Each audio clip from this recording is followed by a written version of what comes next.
Boa tarde, pessoal. Vamos dar início à nossa videoaula, onde nessa videoaula eu vou falar para vocês a resolução do exercício que eu passei na quinta-feira. Tá lá no site, quem não olhou pode olhar lá, baixar e fazer.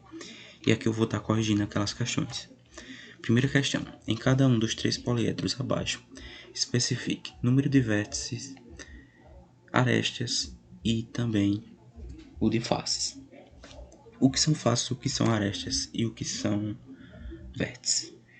Faces é a região plana que delimita o sólido, ou seja, essas regiões aí, o quadradinho, os quadradinhos, né, que vocês estão vendo, que formam esse sólido. Esse é um cubo, conhecido cubo, e esse lado aí, pegar esses pontinhos A, B, C e D. Esses daí formam um dos lados do cubo, uma das faces. As arestas são essas linhas que vocês veem aí, que é o encontro de duas faces. E é um segmento de reta, que é essa linha que vocês estão vendo. Essa daí, do ponto A até o ponto B. Isso é uma aresta. Já os vértices são os encontros das várias arestas. Nesse caso aí, ó, os pontinhos, o pontinho A é um vértice, o pontinho B outro, C e o D são exemplos de outros vértices. Nessa primeira figura, que é a primeira que eu botei em atividade, ela possui 8 vértices, 12 arestas e 6 faces. Essa segunda figura, uma pirâmide, ela já possui 4 vértices, como vocês podem ver, só contar, 6 arestas e 4 faces. E por fim, esse prisma possui 12 vértices, 18 arestas e 8 faces. Agora a gente vai determinar a diferença entre prisma e corpos redondos. Os prismas é um sólido geométrico e é caracterizado por ser um poliedro convexo, com duas bases iguais e, além disso, as bases são paralelas, além das faces laterais serem retangulares. E os corpos redondos possuem pelo menos uma face não plana, ou seja, essa face é arredondada e, além disso, eles têm a propriedade de rolar, que seria a gente pegar uma rampinha, colocar esse corpo redondo e ele iria rolar. Essa é uma das propriedades dele. Já a letra B, eu pedi a diferença entre pirâmide e prisma. As pirâmides são poliedros que possuem apenas uma base, um vértice principal e as faces laterais na forma triangular, na forma de triângulos. E o prisma, como eu já falei, né, é um sólido geométrico convexo com duas bases iguais e paralelas, além de suas faces serem retangulares. Quanto às faces, arestas, vértices possuem o poliedro chamado hexaedro. Essa questão aí, ó, para quem não conhece, o hexaedro é outro nome para o cubo. E como a gente viu na primeira questão, essa figura possui 8 vértices, 12 arestas e 6 faces. Seguindo nossas questões, ó, um poliedro possui 16 faces, 18 vértices. E qual é o número de arestas desse poliedro? Para a gente resolver essa questão, a gente precisa conhecer a fórmula de Euler. O que é isso, professor? Fórmula de Euler. Euler era um antigo matemático, que descobriu que se eu somar o número de faces com o número de vértices, eu vou ter o número de arestas mais 2. Eu vou ter que F mais V, onde F é faces e V é vértices, é igual a A, onde A é arestas, mais 2. Aí, ó, eu substituí onde tinha F, coloquei 16 e onde tinha V eu coloquei 18. Somei, encontrei 34. Agora, o que é que eu vou fazer com esse 2? Eu vou somar com A? Não, eu não posso somar ele com A. Então, eu tenho que fazer alguma operação com esse 34. Então, eu vou esse 2 que está do lado direito e vou passar ele para o lado esquerdo. Quando eu passar ele para o lado esquerdo, eu vou subtrair ele do 34. Se no lado direito ele está somando, quando eu passar para o lado esquerdo, eu vou passar subtraindo. Eu vou encontrar que dá igual a 32, então o número de arestas desse poliedro é 32.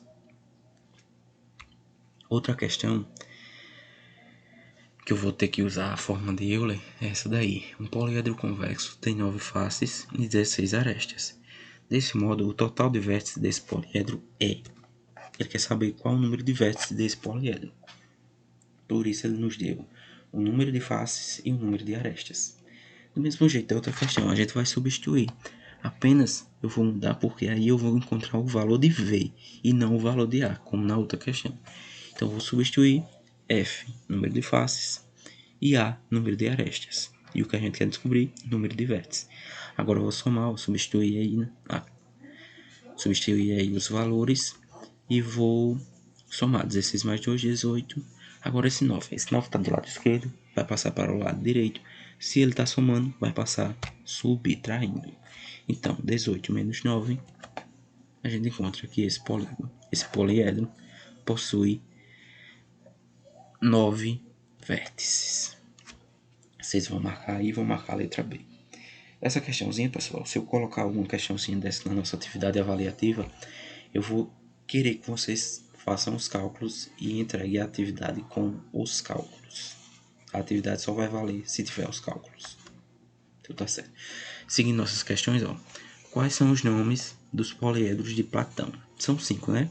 O tetraedro, octaedro, icosaedro, hexaedro e o dodecaedro.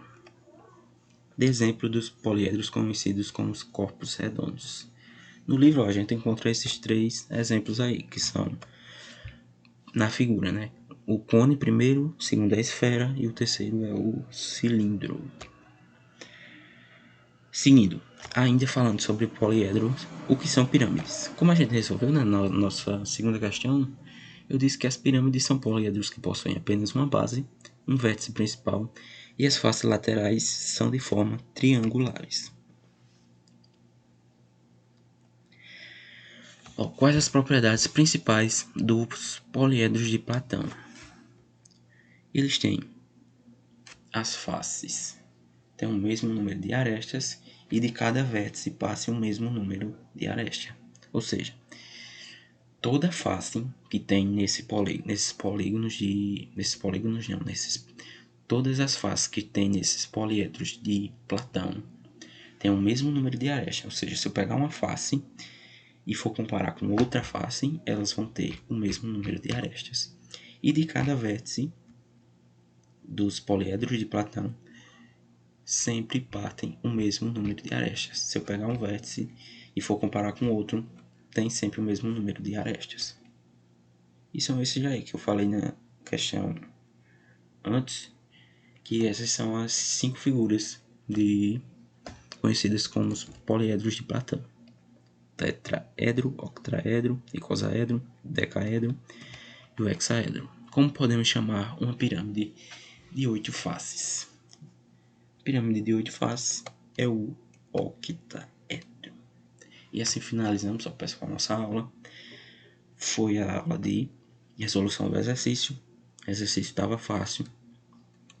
Não coloquei muitos cálculos, apenas o que o capítulo 3 está pedindo para vocês estudarem.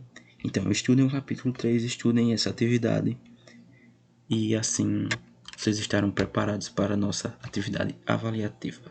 É isso e falou!